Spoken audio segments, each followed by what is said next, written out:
suffer 300,000 dead, 700,000 wounded, all for half a waterway, which he then turned around and gave back to Iran. He has gassed thousands of innocent people. He's held 10,000 innocent civilians as hostages and human shields. Once, just a few months ago, we labeled Saddam Hussein a thief, a robber, a plunderer, a murderer. We accused him of war crimes, and Amnesty International's report is not good bedtime reading. And then we demanded reparations even. That was a few months ago. Time has passed. We've softened our position. Today, all we ask is that he leave Kuwait, and we hint that he'll even have a forum to discuss his grievances and, yes, for territorial claims.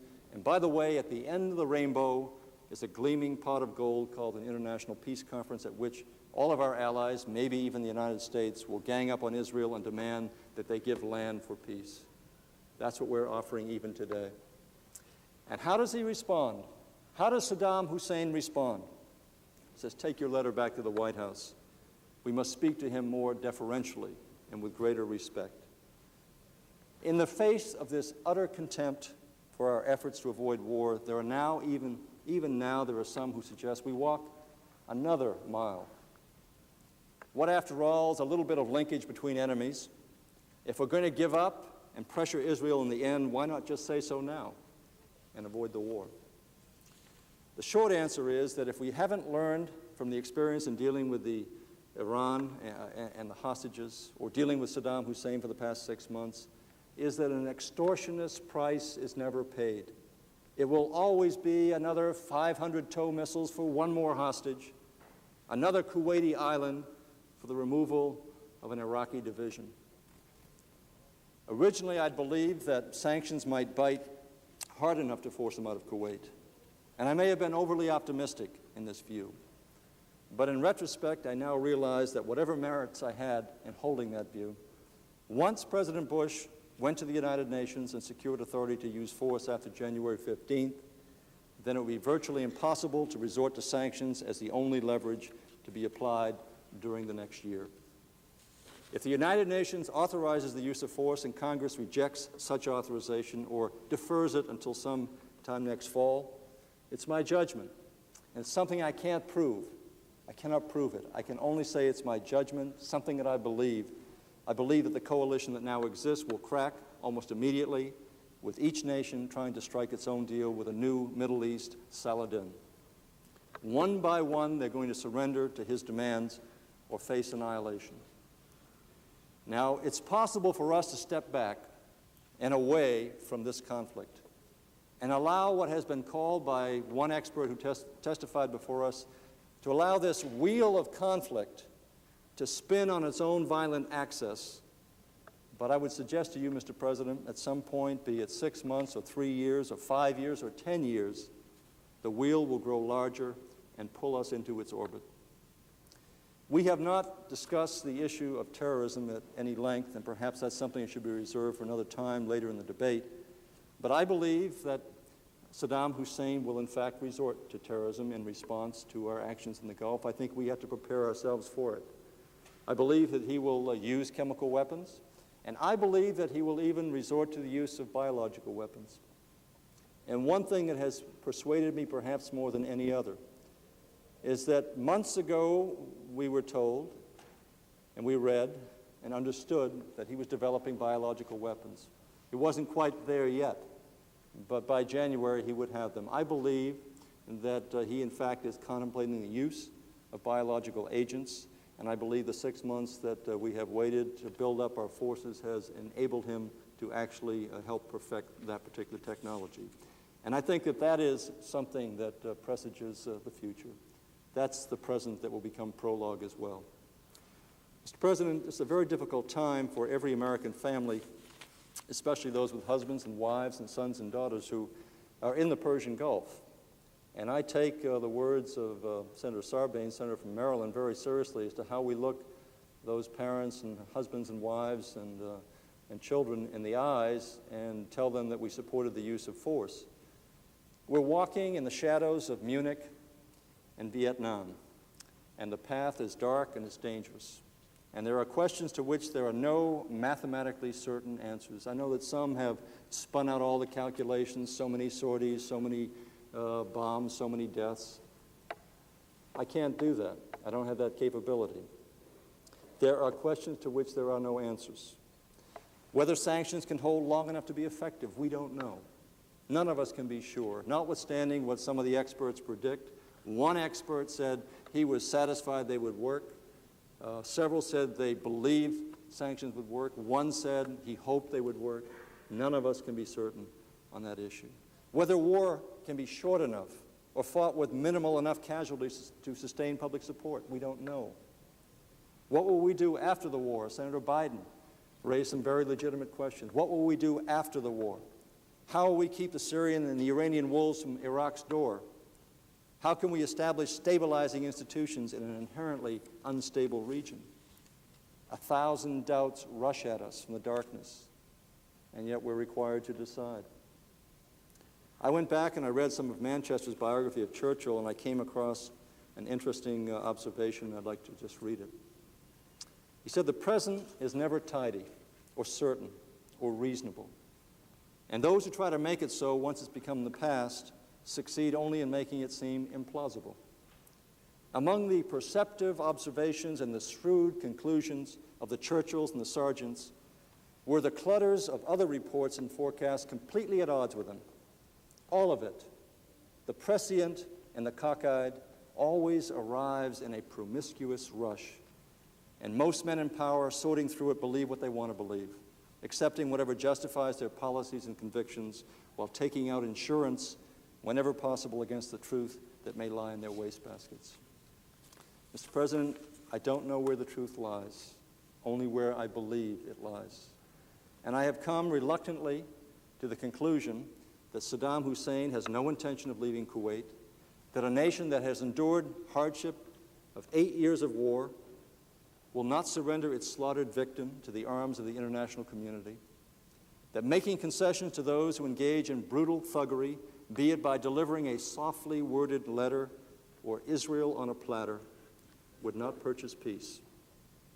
There might be some brief respite in tensions that would offer the illusion of safety, but it would only reserve conflict for our sons and daughters in the future, conflict that would reach well beyond the spinning wheel of the Middle East. I don't want our children to inherit the role of the world's policeman. Mr. President, I want even less to leave them a legacy that will make them a prisoner of world events. Mr. President, I intend to support the use of force against Saddam Hussein. I yield back. Mr. President. Chair recognizes the senator from Hawaii, Mr. Akaka. Mr. President and my Senate colleagues, we are at a very grave moment in world events. In response to Iraq's brutal and unprovoked occupation of Kuwait, armies around the world have assembled to restore justice and sovereignty to Kuwait. Along Saudi Arabia's border with Iraq and Kuwait, more than 1 million soldiers are ready for battle.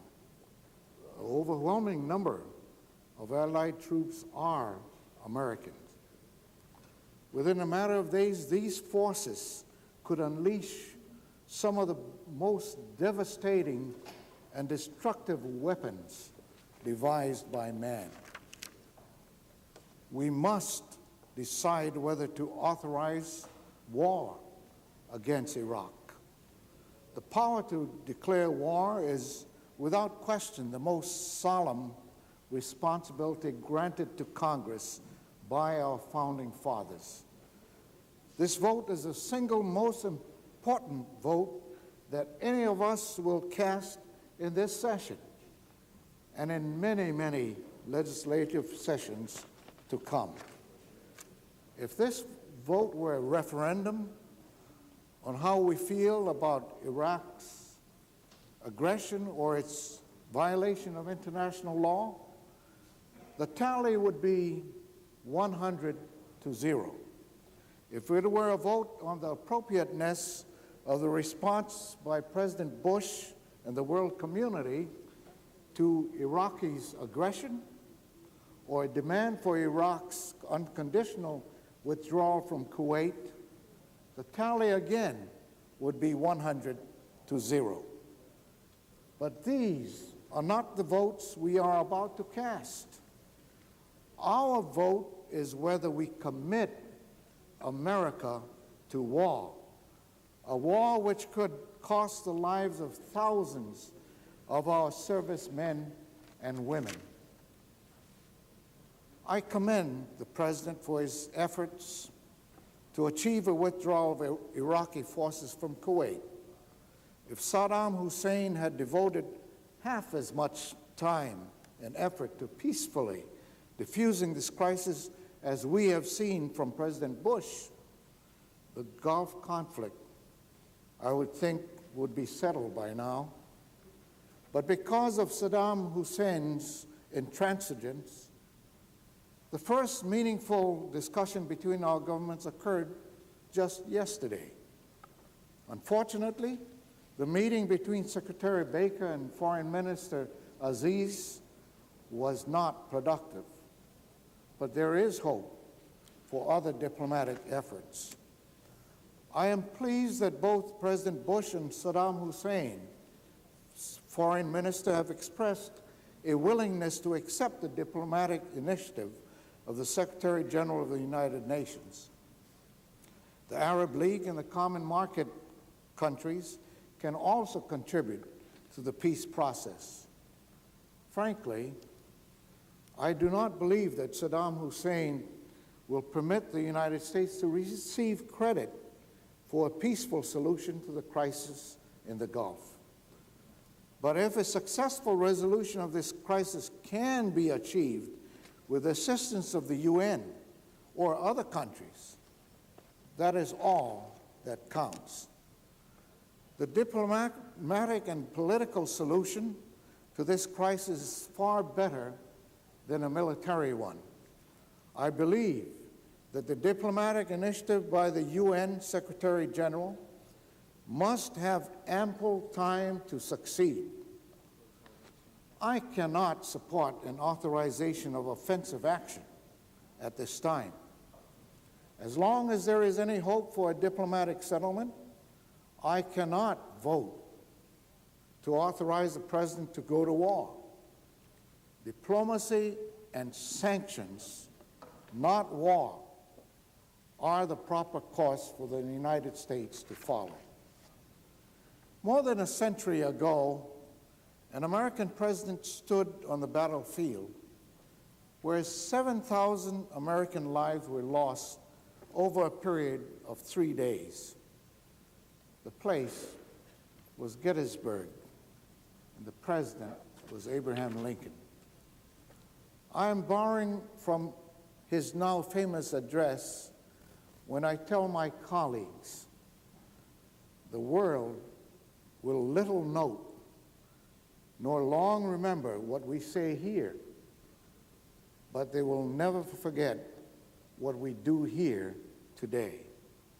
On this vote, history will record our actions far more than the words we speak today. It will note whether we authorize war or resolve to continue the course of dialogue and diplomacy, backed by economic sanctions. As long as there remains a hope for peace, however slim, I cannot vote to authorize war. Mr. President, I yield the floor. Chair recognizes the senator from Oklahoma, Mr. Boren. President, I thank the chair. Mr. President, no issue which has come before this body since I have been a member of the United States Senate has troubled me more deeply than the one which we face today. I sincerely believe that the decisions which we make in regard to the situation in the Persian Gulf could affect the lives of Americans and the role of our nation in the world for years to come, and certainly well into the next century. This crisis confronts us with many crucial questions, including the most fundamental question of all, that of life and death. We must seriously consider when it is right to place the lives of young Americans at risk. We must confront the question of what powers the President is given under the Constitution as